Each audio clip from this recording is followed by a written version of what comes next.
दोस्तों, आज की इस वीडियो के माध्यम से एक बार फिर से हम आपके सामने आ चुके हैं। मेरे प्यारे ब्रदर सिस्टर, जुड़ जाओ सारे कैंडिडेट, सबको वीडियो शेयर कर दो, क्योंकि बिहार पैरामेडिकल परीक्षा 2023 में होना है और सामान्य ज्ञान से जो आप लोग को 20 क्वेश्चन पूछे जाएंगे, इसमें से 100 नंबर का क्वेश्चन आता है, टोटल 100 नंबर 20 क्वेश्चन पर। ठीक है, आपको 20 क्वेश्चन में 15 प्लस सही करवा करके छोड़ूंगा, ये मेरा वादा है। और पैरामेडिकल वाले हो या फिर पैरामेडिकल मैट्रिक वाले हो, सारे कैंडिडेट इस क्लास को करेंगे। ये दूसरा क्लास है। आप दोस्तों बता दूं कि अगर आपने पहला क्लास मिस कर दिया है, नहीं देखे हो, तो घबराने की ज़रूरत नहीं है।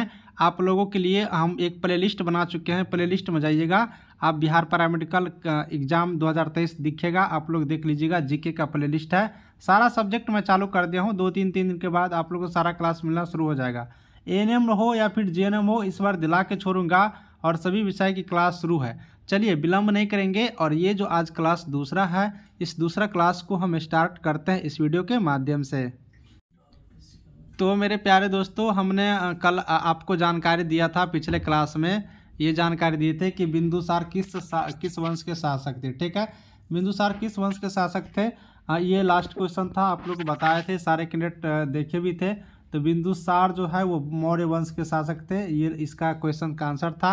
और आज 15 से आगे का क्वेश्चन हम लोग करते हैं। तो 15 से आगे क्वेश्चन की बात करेंगे तो ये क्वेश्चन आता है, ये क्वेश्चन यहाँ से है कि लिंगराज मंदिर कहाँ स्थित है। अब 4 ऑप्शन हैं, भुवनेश्वर में, उड़ीसा की राजधानी भुवनेश्वर है, या फिर उड़ीसा में, या फिर बिहार में, या फिर झारखंड में। आपको बताना है यहाँ से सही आंसर कि ये जो लिंगराज मंदिर है कहाँ पर स्थित है। देखिए दोस्तों, लिंगराज मंदिर की बात करोगे तो लिंगराज मंदिर भुवनेश्वर में स्थित है। ठीक है, अब भुवनेश्वर जो है उड़ीसा की राजधानी है, तो यहाँ से ये चीज़ क्लियर याद रखेंगे। उड़ीसा की राजधानी क्या हो गया, तो भुवनेश्वर है, और भुवनेश्वर में लिंगराज मंदिर स्थित है। अब नेक्स्ट क्वेश्चन हम लोग देख लेते हैं, हर्ष का राज कवि कौन था। हर्ष का राज कवि कौन था। ऑप्शन 4 यहाँ से मैच करेंगे। पहला है हर्षवर्धन, सिकंदर, बाणभट्ट, महेश दत्त। तो हर्ष का राज कवि कौन था, ये आपको बताना है। तो दोस्तों यहाँ से अगर बात करेगा ऑप्शन से, तो हर्ष का राज कवि बाणभट्ट थे। ठीक है, तो ऑप्शन सी याद रखेंगे, बाणभट्ट। हर्ष का राज कवि कौन था, तो बाणभट्ट थे। ठीक है, चलिए नेक्स्ट क्वेश्चन देख लेते हैं। नेक्स्ट क्वेश्चन की बात करेंगे यहाँ से अगर, तो यहाँ से मेरा ये क्वेश्चन बन करके आता है, हाइड्रोजन हाइड्रोजन बम का आविष्कार किसने किया था। ऑप्शन है Adam Smith, Edward Teller, Macmillan, या फिर न्यूटन। चलिए बताइए फटाफट कि ये जो है हाइड्रोजन बम, इसका आविष्कार किसने किया था। तो यहाँ पर अगर इस ऑप्शन से बात करेंगे तो मैं एक एक करके क्लियर कर देता हूँ हाइड्रोजन बम के आविष्कार को लेकर के। दोस्तों एडम स्मिथ जो है वो अर्थशास्त्र के जनक थे, तो ये तो क्यों नहीं थे, अर्थशास्त्र के जनक माना जाता है एडम स्मिथ को। ठीक है, उसके बाद मैकमिलन साइकिल का आविष्कार किया था, साइकिल जिस पर आप लोग चढ़ते हो, साइकिल का आविष्कार किया था। और न्यूटन जैसे कि बल का, गति का नियम दिया है, ये भी जानते हो।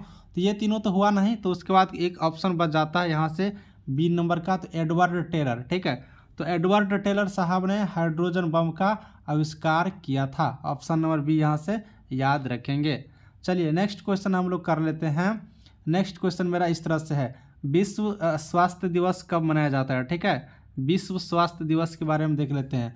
अब स्वास्थ्य दिवस दोस्तों हमने 2 दिन पहले मनाया, 26 नवंबर को। ठीक है, 26 नवंबर को संविधान दिवस मनाए। फिर से आपको मैं याद दिला देता हूँ कि 26 नवंबर को हमने क्या देखे, तो संविधान दिवस मनाए, प्रत्येक वर्ष मनाते हैं, इसको याद रखेंगे। और विश्व स्वास्थ्य दिवस की बात कर रहा है, तो विश्व स्वास्थ्य दिवस हम लोग 10 अप्रैल को मनाते हैं। प्रत्येक वर्ष 10 अप्रैल को विश्व स्वास्थ्य दिवस हम लोग मनाते हैं। नेक्स्ट क्वेश्चन कर लेते हैं। नेक्स्ट क्वेश्चन मेरा इस तरह से है, दक्षिण अफ्रीका में चारागाह को क्या कहा जाता है। दक्षिण अफ्रीका में जो चारागाह होते हैं उनको क्या कहते हैं, ये यहाँ से पूछे जा रहे हैं। तो अगर दक्षिण अफ्रीका में चारागाह की बात करते हो तो एक ऑप्शन यहाँ से मैच कर लेते हैं, जैसे कि दिवासा, पंपासा, बहिसा, या फिर मेहरू। क्या कहे जाते हैं दक्षिण अफ्रीका में चारागाह को। तो दक्षिण अफ्रीका में जो चारागाह है उसको कहा जाता है पंपास। यहाँ से ऑप्शन नंबर बी याद रखेंगे, पंपास कहे जाते हैं दक्षिण अफ्रीका के चारागाह को। ठीक है, तो पंपास यहाँ से बिल्कुल रूप से हम लोग क्या करेंगे, याद रखेंगे। चलिए नेक्स्ट क्वेश्चन करेंगे, भारत में सर्वप्रथम स्वर्ण मुद्रा किसने चलाया था, सोने का मुद्रा। ठीक है, भारत में सबसे पहले सोने का मुद्रा किसने चलाया था, ये क्वेश्चन तो दोस्तों सोने की मुद्रा की यहाँ पर चर्चा करेंगे तो ऑप्शन है चीनी यात्री, चीनी वाले, फिर या अमेरिका के, या फिर यूनानी, या फिर अफ्रीकी। कौन यहाँ पर आए थे भारत में जो सबसे पहले सोने का मुद्रा चलाया था? तो ऑप्शन से अगर हम लोग यहाँ से बात करेंगे तो भारत में सर्वप्रथम जो सोने का मुद्रा चलाए थे वो आपको यूनानी थे। ठीक है, ऑप्शन सी याद रखेंगे, यूनानी ही थे जो भारत में सबसे पहले सोना का सिक्का, सोना का मुद्रा चलाए थे। दोस्तों यहाँ से बात कर लेते हैं, एक और क्वेश्चन है, आपको हम 3 ही ऑप्शन इसमें दे देंगे, देख लीजिएगा। एक और ऑप्शन है, ठीक है, नीचे है। तो यहाँ पर आपको हम दिखा देते हैं, क्वेश्चन इस तरह से है कि गांधी इरविन समझौता कब हुआ था। क्वेश्चन क्या है, गांधी इरविन समझौता कब हुआ था। अब देखिए गांधी इरविन समझौता के लिए ऑप्शन क्या क्या है, 5 मार्च 1931, 8 अगस्त 1945, 10 अप्रैल 1930, और एक और ऑप्शन है मेरे पास यहाँ पर 5 मार्च 1925। ठीक है, तो आपको बताना है कि गांधी इरविन समझौता कब हुआ था। दोस्तों गांधी इरविन समझौता की अगर बात करिएगा तो ये 5 मार्च 1931 ईस्वी को हुआ था। तो यहाँ से हम लोग याद रखेंगे गांधी इरविन समझौता 5 मार्च 1931, ऑप्शन नंबर ए। ठीक है, इस तरह से याद रखना है। आगे बात कर लेते हैं, योजना आयोग का अध्यक्ष कौन होता है। अब देखिए भारत में एक योजना आयोग चलता है, इसको बहुत अच्छी तरीके से देखिएगा, योजना आयोग चलता है, तो इनका अध्यक्ष कौन होते हैं। ऑप्शन में क्या है, राष्ट्रपति, मुख्यमंत्री, राज्यपाल, प्रधानमंत्री। सबसे पहले दोस्तों योजना आयोग जो है ये सेंट्रल गवर्नमेंट का एक योजना है, सेंट्रल गवर्नमेंट के द्वारा ये संचालित किए जाते हैं। तो अगर दोस्तों सेंट्रल गवर्नमेंट के द्वारा संचालित किए जाते हैं तो यहाँ से तो 2 ऑप्शन आप लोग ट्राई कर सकते हो, क्योंकि सेंट्रल में तो राष्ट्रपति होते हैं और यहाँ से प्रधानमंत्री होते हैं, और ये मुख्यमंत्री की यहाँ से जब बात हो गया, यहाँ पर देखेंगे मुख्यमंत्री की और राज्यपाल की, ये तो स्टेट में होते हैं और ये दोनों सेंट्रल में होते हैं। तो दोस्तों अब 2 ही ऑप्शन बच गया, तो अब 2 ऑप्शन में अगर बात करिएगा तो आपको मैं स्पष्ट कर दूं, योजना आयोग के जो अध्यक्ष होते हैं वो प्रधानमंत्री होते हैं। तो अभी हम लोग का प्रधानमंत्री श्री नरेंद्र मोदी है, तो नरेंद्र मोदी हम लोग का क्या हो गया, यहाँ पर योजना आयोग का अध्यक्ष हो गया। ठीक है, तो ऑप्शन नंबर डी यहाँ से बिल्कुल रूप से याद रखेंगे। चलिए नेक्स्ट क्वेश्चन की तरफ बढ़ेंगे, अर्थशास्त्र का जनक किसे कहा जाता है। ठीक है, अर्थशास्त्र का। दोस्तों ये क्वेश्चन एक बार पहले हो चुका है, फिर से मैं बता देता हूँ कि अर्थशास्त्र का जनक किसने किया था। एडवर्ड टेलर की बात करेगा तो एडवर्ड टेलर किसका आविष्कार किया था, हाइड्रोजन बम का। उसके बाद मैकमिलन साइकिल का, न्यूटन जो है गति का नियम दिया है। तो ऑप्शन नंबर 1 बच गया, तो ऑप्शन नंबर 1 मेरा क्या हो गया, एडम स्मिथ। तो एडम स्मिथ साहब ने अर्थशास्त्र का जनक कहा जाता है। तो ऑप्शन नंबर 1 यहाँ से हम लोग क्या करेंगे, याद रखेंगे। नेक्स्ट क्वेश्चन है, आग का आविष्कार किस काल में हुआ था। ठीक है, आग का आविष्कार, चलने देते हैं क्वेश्चन, अभी बोर मत होइए आप लोग। आग का आविष्कार किस काल में हुआ था। 4 ऑप्शन है, पुरापाषाण काल, नवपाषाण काल, अतिपाषाण काल, कांस्य काल। तो देखिए आग का जब शुरुआत हुआ था, जो उस टाइम से चालू हुआ, तो वो पुरापाषाण काल में हुआ था। ठीक है, तो यहाँ से हम लोग याद रखेंगे पुरापाषाण काल, ये जो है आप लोग याद रखेंगे। ठीक है, तो पुरापाषाण काल में हम लोग को आग का आविष्कार यहाँ से शुरू हुआ था। ऑप्शन नंबर ए यहाँ से याद रखेंगे। नेक्स्ट क्वेश्चन है मेरे पास, पहिए का आविष्कार किस काल में हुआ था।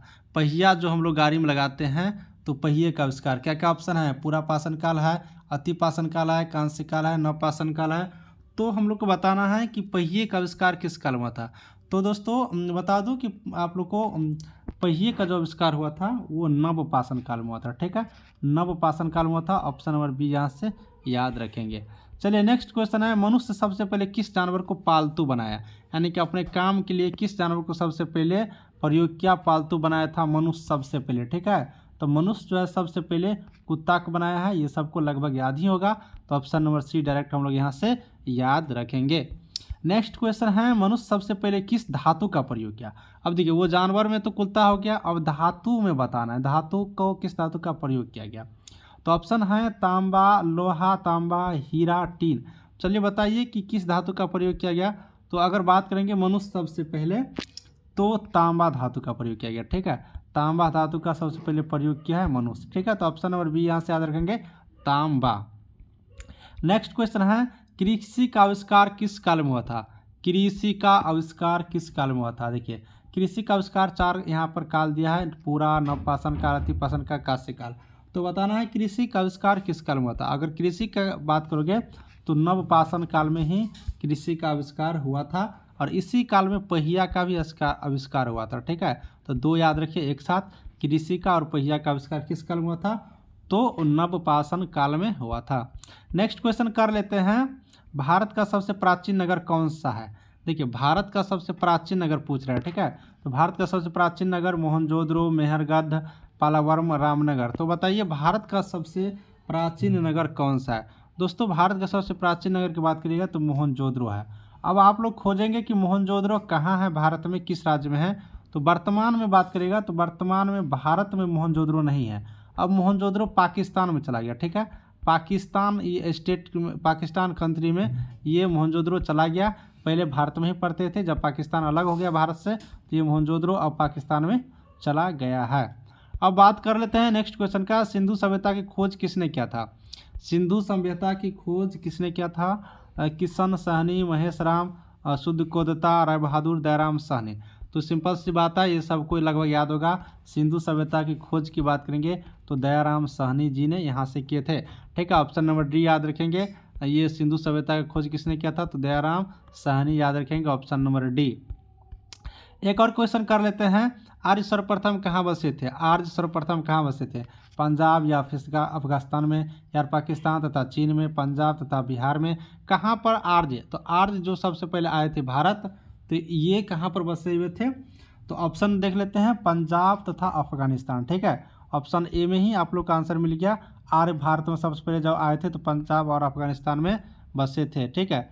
चलिए आगे बात करते हैं, सत्यमेव जयते कहाँ से लिया गया है। ये तो सबको लगभग याद होगा, संविधान से, गीता से, मुंडकोपनिषद से, रामायण से। दोस्तों इसमें तो सिंपल सी बात है कि संविधान से नहीं लिया गया, क्योंकि ये सत्यमेव जयते संविधान से नहीं लिया गया है। अब 3 बच गया है, तो यहाँ से अगर बात करिएगा तो डायरेक्ट ऑप्शन में जाते हैं और दिखा देते हैं मुंडकोपनिषद। मुंडकोपनिषद से सत्यमेव जयते को लिया गया, बहुत इंपॉर्टेंट है, इसको आप लोग मत भूलिएगा। चलिए नेक्स्ट क्वेश्चन है आप लोग को, गायत्री मंत्र किस देवता को संबोधित करती है। गायत्री मंत्र जो हम लोग गाते हैं, ओम भूर्भुवः स्वः तत्सवितुर्वरेण्यम, ये किस देवता के लिए संबोधित करते हैं। सूर्य के लिए, लक्ष्मी के लिए, सावित्री के लिए या सरस्वती के लिए, किस देवता के लिए हम लोग गायत्री मंत्र गाते हैं। तो गायत्री मंत्र जो हम लोग गाते हैं वो सावित्री के लिए गाते हैं, ठीक है। तो यहाँ से ऑप्शन नंबर याद रखेंगे सावित्री, हम लोग सावित्री के लिए ये गायत्री मंत्र गाते हैं, इसको याद रखेंगे। दोस्तों एक और क्वेश्चन कर लेते हैं, आप लोग परेशान मत होइए। महाकाव्य कितने हैं, महाकाव्य। अब हिंदू धर्म में 2 महाकाव्य है, ठीक है। हिंदू धर्म की बात करिएगा तो 2 महाकाव्य है, बताना है आप लोग को कौन कौन से है। ऑप्शन 1 में रामायण महाभारत, रामायण और गीता, गीता महाभारत, विष्णु पुराण, गीता महाभारत, कौन सा है। तो 2 महाकाव्य है, तो यहाँ से बात कर लीजिएगा। तो आपको बता दूँ आंसर क्या होगा, राइट, रामायण और महाभारत। रामायण और महाभारत 2 महाकाव्य है हिंदू धर्म में, तो इस तरह से याद रखेंगे। महाकाव्य कितने हैं, 2, तो नाम है रामायण और महाभारत। दोस्तों एक और क्वेश्चन कर लेते हैं, ठीक है, ये लास्ट क्वेश्चन होगा, फिर आज की क्लास बंद कर देंगे। महाभारत का पुराना नाम क्या है। महाभारत को हम लोग एक और नाम से जानते हैं, पुराना नाम, ठीक है। डायरेक्ट आंसर बता देता हूँ, जय संहिता इसका पुराना नाम है। तो इस तरह से ऑप्शन नंबर डी याद इसका सही हुआ, जय संहिता नाम है महाभारत का पुराना नाम। तो मेरे प्यारे फ्रेंड, आपको ये क्लास कैसा लगा कमेंट करके बताइएगा। और एक क्वेश्चन आपके लिए मैं छोड़ कर जाता हूँ, आप लोग बिल्कुल उस समय कमेंट करके बता दीजिएगा, कमेंट में बता दीजिएगा वर्तमान में ग्रह की संख्या कुल कितनी है। इस प्रश्न का जवाब आप लोग कमेंट में बताइएगा, देखेंगे कितने स्टूडेंटों से इस प्रश्न का जवाब हो पाता है। ये 37 नंबर का सवाल मैं छोड़ करके जाता हूँ आपके लिए। वर्तमान में ग्रहों की संख्या कितनी होती है, इस क्वेश्चन का आप लोग देख लीजिए, स्क्रीनशॉट लगाना है तो लगा लीजिए और कमेंट करके बता दीजिएगा कि कितना होता है। दोस्तों कल एक और नई वीडियो लाएंगे, कल से सारी क्लास बैक टू बैक चलेगा। हिंदी का भी क्वेश्चन डालेंगे, फिजिक्स केमिस्ट्री बायोलॉजी का सबका तैयार हो रहा है। आप लोग 1 वीक तक देखते रहिए, 1 वीक के बाद आपको सारा क्लास मिलता रहेगा, एक दिन में 2, 3, 4 सब्जेक्ट का क्लास मिल जाएगा। तैयारी अच्छा से करिएगा, नोट्स वगैरह बनाते रहिएगा तो आपको और अच्छा रहेगा। चलिए वीडियो को समाप्त करते हैं, मिलेंगे नेक्स्ट वीडियो में, तब तक के लिए बाय बाय।